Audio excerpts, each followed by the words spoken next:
जय श्री कृष्णा। श्रीमद् भागवत गीता के 12वें अध्याय का महात्म्य।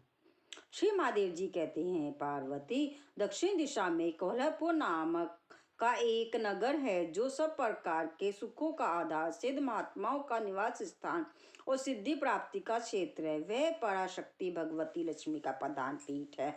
संपूर्ण देवता उसका सेवन करते हैं। वह पुराण प्रसिद्ध तीर्थ भोग एवं मोक्ष प्रदान करने वाला है। वहाँ करोड़ों तीर्थ और शिवलिंग हैं। रुद्र गया भी वही है।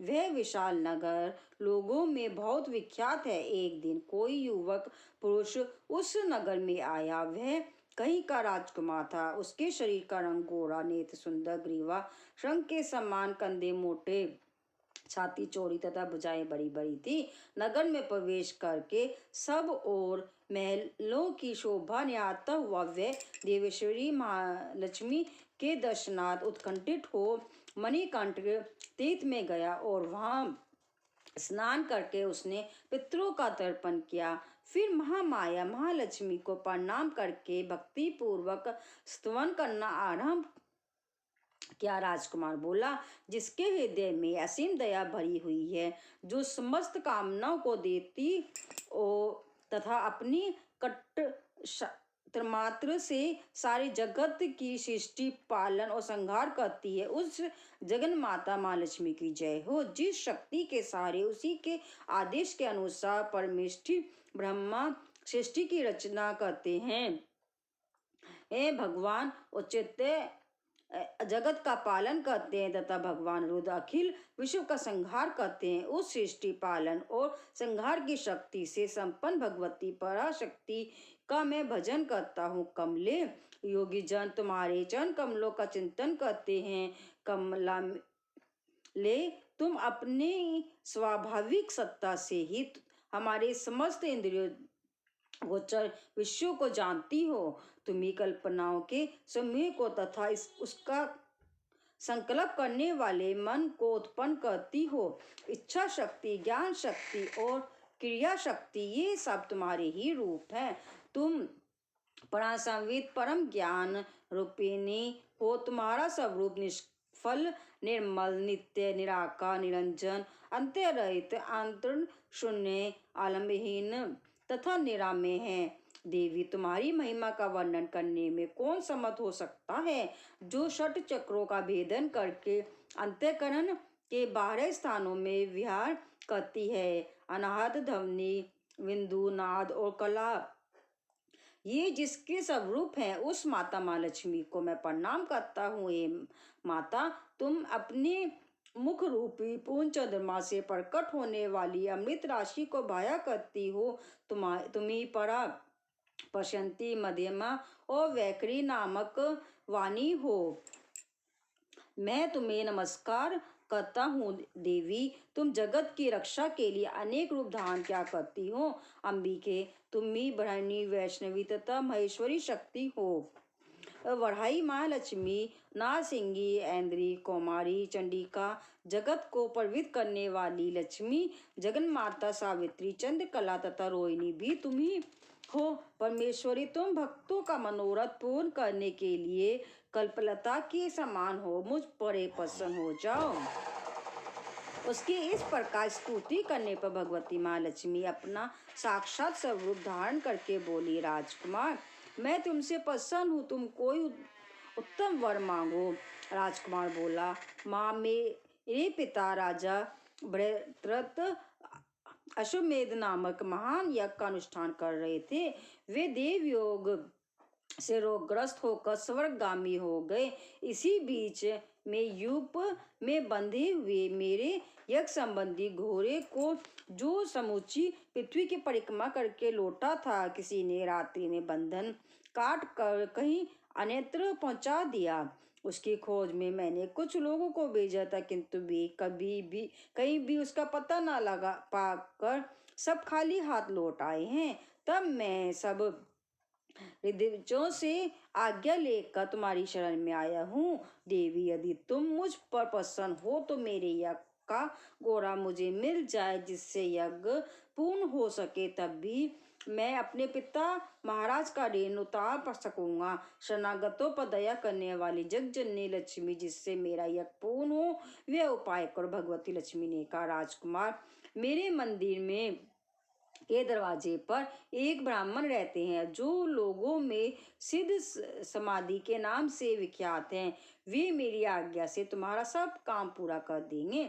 माँ लक्ष्मी के इस प्रकार कहने पर राजकुमार उस स्थान पर आए जहाँ सिद्ध समाधि रहते थे।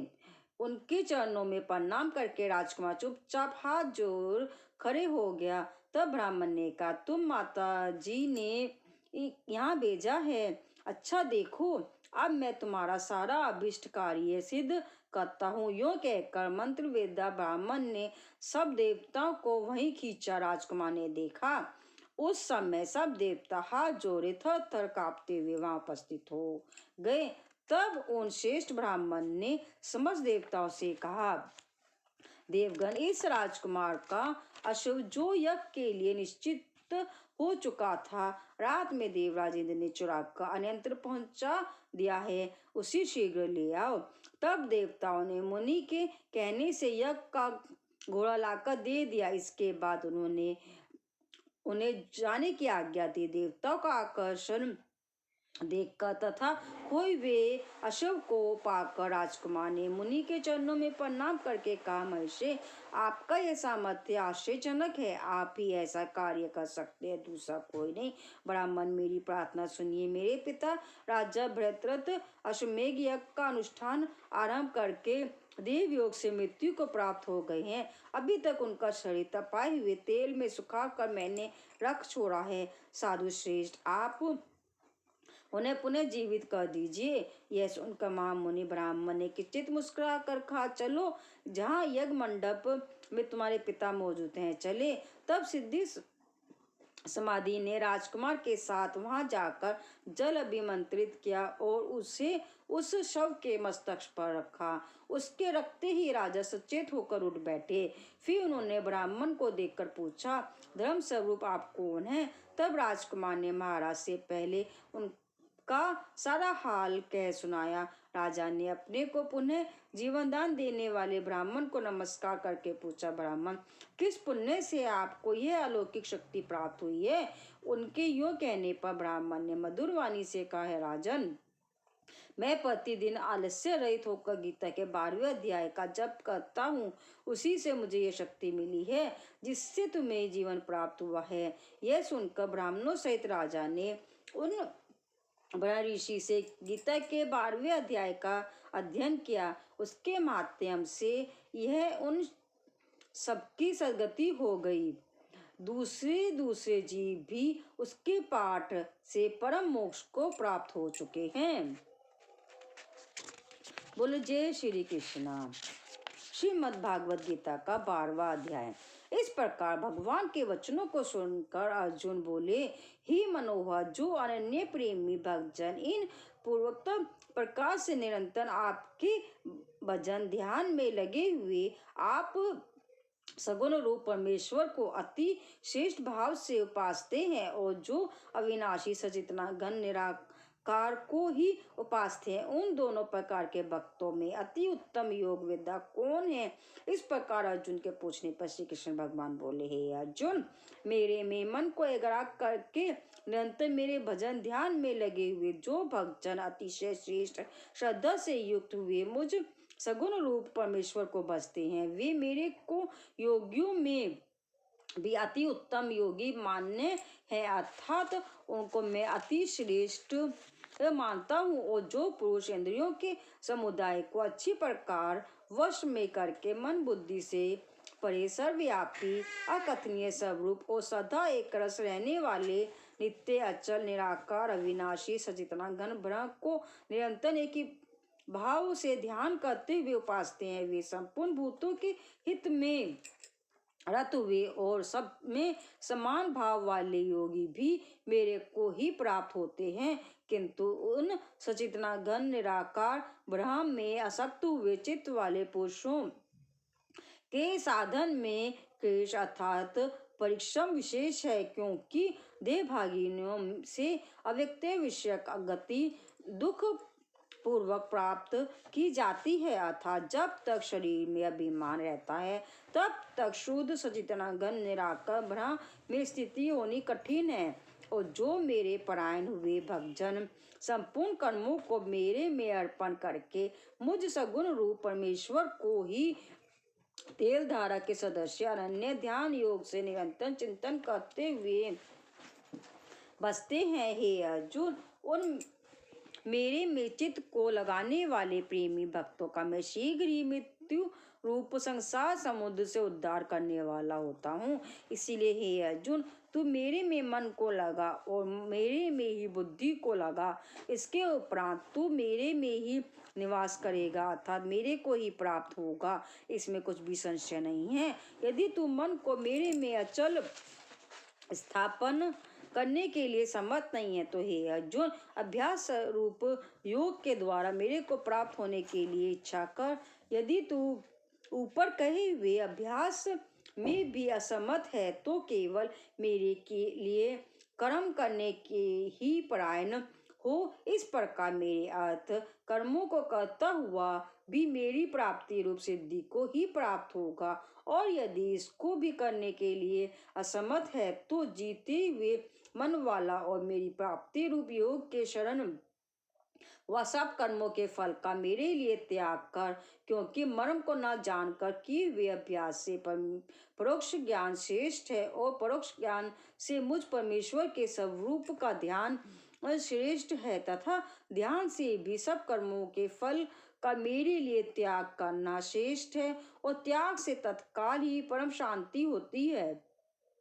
इस प्रकार शांति को प्राप्त हुआ जो पुरुष सब भूतों में द्वेष भाव से रहित एवं स्वार्थ रहित, सबका प्रेमी और हेतु रहित दयालु है, तथा ममता से रहित एवं अहंकार से रहित, सुख दुखों की प्राप्ति से सम और क्षमावान है, अर्थात अपराध करने वाले को भी अभय देने वाला है, तथा जो ध्यान योग में युक्त हुआ निरंतर लाभ हानि में संतुष्ट है, तथा मन और इंद्रियों सहित शरीर को वश में किए हुए मेरे में दृढ़ निश्चय वाला है, वह मेरे में अर्पण किए हुए मन बुद्धि वाला मेरा भक्त मेरे को प्रिय है, जिससे कोई भी जीव उद्योग को प्राप्त नहीं होता है, और जो उसमें भी किसी जीव से उद्रिक्त को प्राप्त नहीं होता है, तथा जो हर्ष अमर्ष भय और उद्वेग आदि को से रहित है, वह भक्त मेरे को प्रिय है। जो पुरुष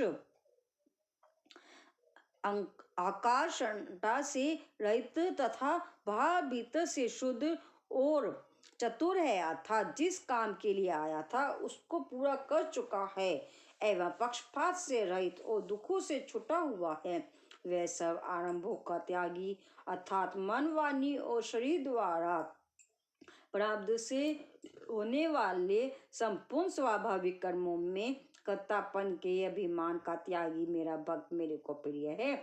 जो ना कभी हर्षित होता है, ना द्वेष करता है, ना सोच करता है, ना कामना करता है, तथा जो शुभ और अशुभ संपूर्ण कर्मों के फल का त्यागी है, वह भक्ति युक्त पुरुष मेरे को प्रिय है। जो पुरुष शत्रु मित्र में और मान अपमान में सम है, तथा सर्दी गर्मी और सुख दुख आदिक दंतों में सम है, और सब संसार में आसक्ति से रहित है, तथा जो निद्रा स्तुति को समान समझने वाला मननशील है, अर्थात ईश्वर के स्वरूप का निरंतर मनन करने वाला है, एवं जिस जिस प्रकार से भी शरीर का निर्वाह होने में सदा ही संतुष्ट है और रहने के स्थान में ममता से रहित, वह स्थिर बुद्धि वाला भक्तिमान पुरुष मेरे को प्रिय है। और जो मेरे परायण हुए, अर्थात मेरे को परम आश्रय और परम